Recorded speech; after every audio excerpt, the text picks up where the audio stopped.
Boa tarde, no Acre são 1h16. Começo mais uma edição do programa Gazeta Entrevista. Nesse primeiro bloco, o assunto é energia elétrica para a zona rural. Eu posso dizer até, eu me arriscaria a dizer até para a área florestal. Quem está comigo aqui é o presidente do Conselho de Consumidores de Energia, colega militante da imprensa Ivan de Carvalho, e a dona Elza, que é vice-presidente do Conselho e representante da área rural. Um prazer recebê-los aqui, dona Elza, Ivan.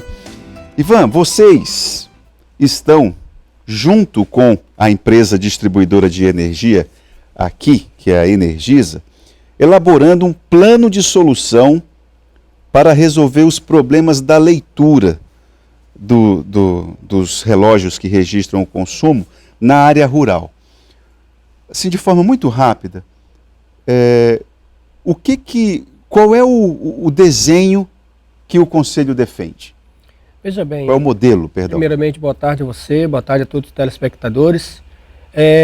Um levantamento, isso é fruto de um levantamento que a gente fez no ano passado e deu continuidade durante esse ano de 2019 nos municípios isolados, na zona rural, o qual a gente teve muita demanda, muita reclamação. O consumidor, ele acha indevido ele morar numa localidade, de repente vem para a cidade, passa 10, 15 dias, que às vezes vem até tratamento, e quando volta, a conta de energia está do mesmo preço. Por que está do mesmo preço? Se ele saiu de casa, não teve consumo. Aquele cálculo pela média. A média hoje, ela é regulamentada pela Agência Nacional de Energia Elétrica quando trata-se de não ter acesso. No caso de uma cidade que não tem acesso, que alagou, isso, aquilo, outro, o sistema está ligado, aí é válido se fazer pela média. Mas no caso do Acre, a realidade é outra. Existem ramais aí, estão isolados? Estão. Mas há temporadas de que o leitorista ele pode ir na residência desse produtor. E isso não estava acontecendo. Não estava. E nós estamos buscando a corrigir. E graças a Deus, a empresa ela sinaliza a boa intenção de realmente construir uma ideia, chamar esse morador, esse produtor, para dizer, se não dá para a equipe ir lá, aonde que eu vou deixar o teu talão de energia? Então vocês levaram esse problema para a empresa de energia elétrica e vocês não encontraram resistência. Vocês, ao contrário, a empresa se dispôs a formular um modelo. A construir um modelo. Um modelo, e a gente já está avançando. A gente já fez a primeira conversa na última sexta-feira lá em Assis Brasil, onde inclusive além de ter pessoas que queriam o leitorista, queria também a rede de energia, o qual ainda estava muito distante, que o Luiz Pratoso estava lá e é um pouco isolado. Ivan, deixa eu colocar a dona Elza na conversa. Vontade. Além dessa questão do problema na leitura, dona Elza, qual outro problema ligado à energia elétrica que vocês lá na área rural enfrentam? A senhora é de qual ramal? Ramal Extrema, é isso? Estrada do Quixadá. Na Estrada do Quixadá. E também eu faço parte também do ramal do Catuaba, né? Belo Jardim, ali aquela região. Que são dois ramais produtivos, né? Sim, tem muita produção agrícola ali, ligada à agricultura familiar. Justamente, a gente participa até daquele programa Mais Alimento, né? O programa do PAA, da agricultura familiar. PAA, que é o Programa de Aquisição de Alimentos, que é a venda direta. Toda aquela região ali Catuaba, Belo Jardim, Extrema, participa desse programa. Eu me lembro que quando o governo federal implementou um programa de acesso à energia elétrica, a ideia da energia elétrica era tido como o direito do cidadão a ter a energia. Não era um favor, era um direito. Né? É um direito em que pese, é uma prestação de serviço, isso para algumas áreas é a custo zero. Para vocês pagam, embora vocês paguem uma taxa menor do que quem mora na área urbana. Mas, dona Elza, além dessa questão, desse problema da leitura, qual outro problema que vocês enfrentam na área de energia elétrica? Por exemplo, manutenção. Se cai uma rede, como é que é a manutenção lá? Difícil. Difícil? Difícil. Agora, desses 6 meses que a Energisa assumiu, tem melhorado. Mas antes, a gente ficava até de 3 dias, 4 dias sem energia, porque não tinha condições. E isso impactava na produção agrícola? Sim, com Como? Dava muito prejuízo para a gente.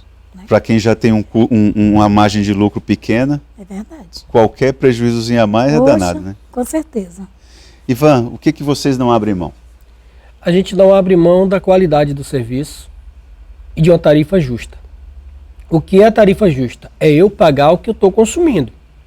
É isso que a gente não abre mão.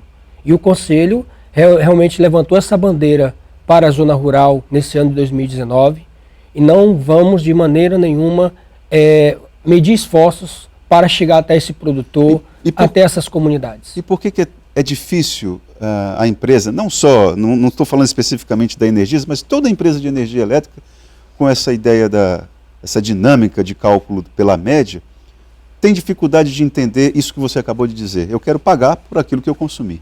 Por que é tão difícil entender isso? É porque, veja bem, às vezes trocar o 6 pelo 12, ficar com 6 e ter que investir no 12, que às vezes eu não consigo capturar o 6, vou já dizer o que significa isso. Eles preferem perder o 12. O que é isso? Melhor 6 na mão do que 12 voando. Do que 12 voando. Verdade. Então, é essa a política que vinha sendo construída dentro da Eletroacre. E a gente ficava muito triste quando observava que um produtor, um morador, até mesmo urbano de um município isolado, ele ficava o ano todo sem pagar energia e a empresa fazia descaso. Enquanto que o cidadão em dias, às vezes por um problema ou outro, tinha uma dificuldade, tinha uma burocracia danada para resolver o problema dele. Então tudo isso o Conselho absorveu nessas nossas idas aos municípios. Muita gente diz, isso não vai dar em nada. Nós já estamos começando a colher os frutos. Agora mesmo nós tivemos na inauguração da subestação, que vai resolver o problema de Porto Acre, da queda de energia, vai resolver o problema do Bujari, da própria estrada do aeroporto, que a questão da iluminação, os ramais sem realmente ter rede de acesso, o governador nos garantiu de que vai dar prioridade, quer que o Conselho acompanhe. Isso para a gente é orgulho, Itaú. O governador vai dar prioridade a quê? Porque nessa área de energia... A conclusão do projeto do programa Luz para Todos. A gente fica triste quando chega um cidadão, uma mãe de família, dizer: eu só tenho gosto de beber água gelada quando eu venho na cidade, na casa dos meus pais. Por que eu não tenho o mesmo direito se eu sou um cidadão, eu sou um eleitor, eu não consigo beber uma água gelada lá na minha localidade? Isso é de cortar o coração. E, dona Elza, lembrando que quando a energia elétrica chega na área rural ou na área florestal, que a família consegue, com muito sacrifício, por exemplo, colocar uma geladeira lá, a saúde da pessoa, da família, é diretamente impactada, porque não precisa mais salgar a carne. Com certeza. Então há um impacto, inclusive, na qualidade de vida, né? A energia na área rural é vida, né? É uma vida nova, com certeza. Ivan, há um outro problema relacionado à energia. Aí, nesse caso, eu imagino que mais na área urbana, dona Elza, porque a questão dos gatos, do roubo de energia elétrica, eu imagino que na área rural esse problema seja menor. Mas na área urbana, aqui é danado. Como é que esse problema está sendo tratado pelo Conselho? Como é que estão as conversas com a Energisa? Olha, eu até tenho aqui dados em primeira mão, porque foi uma outra coisa também que a política da privatização foi de futuramente ter energia mais barata. E como é que eu vou ter uma energia mais barata se eu tenho um quantitativo, um percentual de pessoas que não pagam a energia? Não pagam por quê? Porque elas não querem? Não, porque falta rede, porque falta uma administração, um projeto que vá até elas. E isso estava acontecendo na época da Eletroacre, Eletrobras, por conta que os investimentos estavam eles todos limitados, estava tudo engessado. E havendo isso aí, não tinha condições da empresa entrar, expandir uma rede e atender aquele cidadão que estava com 300 metros, às vezes até meio quilômetro de rabicho, com a energia lá, contando, ou seja, ele usando do jeito que ele queria, e isso causando um impacto na rede normal para eu, que sou cidadão que estava com padrão. Eu tomei conhecimento de que existem 5 equipes contratadas, estão trabalhando só nessa questão da regularização. O alvo em Rio Branco para resolver essa questão dos bairros que ainda não têm a rede de energia são 5.000 famílias. 5.000 famílias que utilizam energia... Sem a rede. Já tem aí 300 regularizados. Tem muita coisa pela frente. Com relação às ligações clandestinas, que é exatamente aquelas pessoas que estavam me preocupando hoje, que moram na beira dos igarapés, que ali para poder legalizar um cidadão daquele ali é uma burocracia imensa, até mesmo que ele nem pode morar lá. Nem pode morar, porque é área de proteção. E agora como é que vai resolver a situação deles? E aí eu tomei conhecimento, são 6 mil famílias e tal. À beira dos igarapés, morando em área de proteção ambiental, área de proteção permanente. Né? Exatamente, entendeu? Que precisava exatamente desse alcance. Já tem 3.500 legalizadas. Avançou mais do que a metade. E elas estão aonde? Exatamente nos bairros Xavier Maia, conjunto Xavier Maia ali por trás.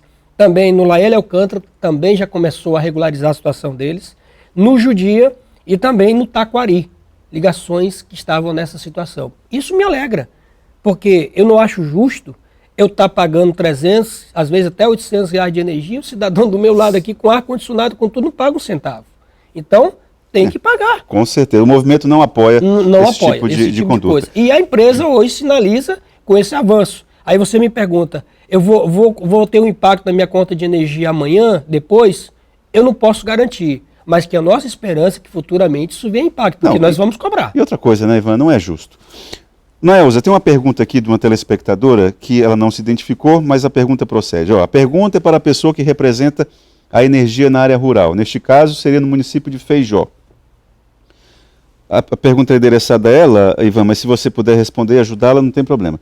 Uma comunidade lá no município de Feijó foi beneficiada pelo programa Luz para Todos, no Alto Rio Envira. A comunidade é do projeto Nazaré, até o Buriti, mas parte dos postes foram desviados para outra comunidade que não está no projeto que foi enviado. E aí, como fazer nesse caso? Na verdade, estava sendo instalada uma rede para uma determinada comunidade e foi desviada para uma outra. Quando o conselho tem um problema desse aqui, o que o conselho faz? Qual é a medida, dona Elza? Eu acho que nesse momento é procurar a empresa, né? A empresa que fez esse trabalho, para onde ela levou os postos que estavam sendo... Mas eu imagino que o que a pessoa quis perguntar e não perguntou é: vocês, na condição de representantes do conselho, têm como intervir nisso aqui? Ajudá-la? Porque, afinal de contas, uma comunidade seria beneficiada e, pelo que ela está falando aqui, foi desviada para outra comunidade. Então, isso aí é político. É uma ação política. Porque, veja bem, o que acontece hoje nos municípios, e aqui eu não preciso pedir segredo, é que o gestor chama o representante para conversar, ver qual é a prioridade dele para poder atender. Lá na reunião ele se compromete, mas por articulação política pode acontecer de ele tirar o foco de lá para atender outra comunidade. Aí é de lascar, hein? É a realidade. Aí é de lascar. É a mesma coisa. Essa é a realidade. Desculpa aí. É a mesma coisa que aconteceu o ano passado lá na comunidade extrema. Já todo mundo já prontinho para executar a obra. Era uma campanha política e foi tirado todo o material e levado para outro lugar. E nós ficamos sem energia. Bom, nós esperamos, a comunidade fica na expectativa, nós esperamos se prepara. Que agora haja uma outra realidade, que haja um direcionamento real. Se eu tenho uma quantidade de 15, 20, 30 famílias que estão há anos sem realmente ver a cor de uma lâmpada ligada na sua comunidade, ou seja, que nunca viu, nós temos que priorizá-la. O que eu estou falando anteriormente com relação ao que o governador se comprometeu é exatamente isso, de acompanhar, dar o acesso para esse ramal e que o gestor municipal, que é ele que delega para onde que o projeto vai, junto à empresa, que ele seja executado. Nós vamos acompanhar? Nós vamos acompanhar porque nós estamos buscando uma parceria, uma aproximação com os gestores, com os prefeitos, com as câmaras, inclusive com os vereadores, que são que tem que fiscalizar isso. Olha aqui, Ivanzinho, aqui está falando o seguinte: boa tarde, sou de Sena Madureira, Ramal do Ouro. Faltam 1.000 metros para chegar luz na minha colônia. Ano passado foi uma equipe com material e essa equipe foi embora e não colocou nossa luz e, segundo ela, ainda levaram os postes. E aí, Ivan? É mais ou menos parecido com o que a dona Elza colocou aqui. Isso mesmo. Entendeu? Faltou dinheiro para o trabalho ser concluído? Faltou alguma coisa? Aí não, Essa explicação não é dada para a comunidade, né? Não é. Infelizmente, eles chegam lá, vão tirar o porte, vai ficar para depois e ninguém sabe com o que vai acontecer. O que a gente busca hoje da empresa e do gestor é clareza. Transparência. Transparência. Vai fazer? Não vai? Por que não vai fazer? Tem previsão? Porque a comunidade, até não fazer, é igual o time que até perde, mas quando ele perde lutando, a torcida reconhece. Então, assim, se não vai fazer, se a empresa for clara, transparente, explicar e convencer, não tem. É um problema menor.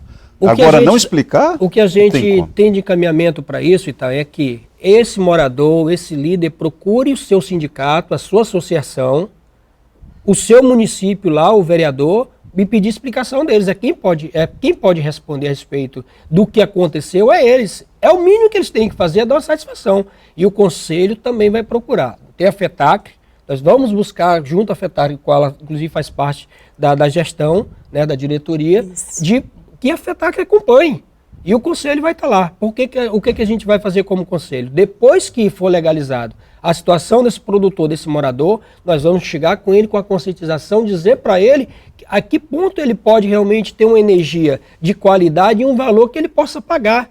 Porque às vezes acontece de você ter uma tarifa qualificada, menos do que eu pago no residencial, mas ele tem limitações e pouca gente sabe disso. Então a gente vai procurar fazer isso também. Ivan e a dona Elza, obrigado por vocês terem vindo aqui para o Gazeta Entrevista. Bom, o espaço fica aberto caso essa construção não fique de acordo com o que o movimento entende que seja o mais justo. O espaço está aberto, a gente pode chamar também o pessoal da empresa para se explicar. E, enfim, espero que essa demanda de vocês, elas sejam atendidas, tá bom, Ivan? Agradecer pelo espaço, muito importante, estamos à disposição. Nossa ouvidoria está lá também através do Diego e do Pablo, na própria empresa. E o nosso próximo passo de encontro vai ser na Transacriana. O pessoal da Transacriana, nós vamos estar com vocês. Que dia? Estamos ainda conversando com as lideranças para poder definir uma data e que possam estar lá com a gente para poder construir esse projeto. Obrigado pela atenção. Obrigado, Nelson. Eu também só tenho a agradecer, né, o espaço que nos deu e dizer para esse povo aí da comunidade rurais, né, que a gente agora está mais apoiado aí pelo presidente da Energisa para lutar contra eles, ou a favor deles. Aliás, desculpa, para lutar a favor deles, porque ela está nos dando apoio. Tá certo, né? Tá certo. Nós entendemos o que a senhora quis dizer. O presidente está dando apoio para a gente lutar por eles. Tá certo. Entendeu? E assim nós terminamos o primeiro bloco do Gazeta Entrevista. Voltamos logo após o intervalo.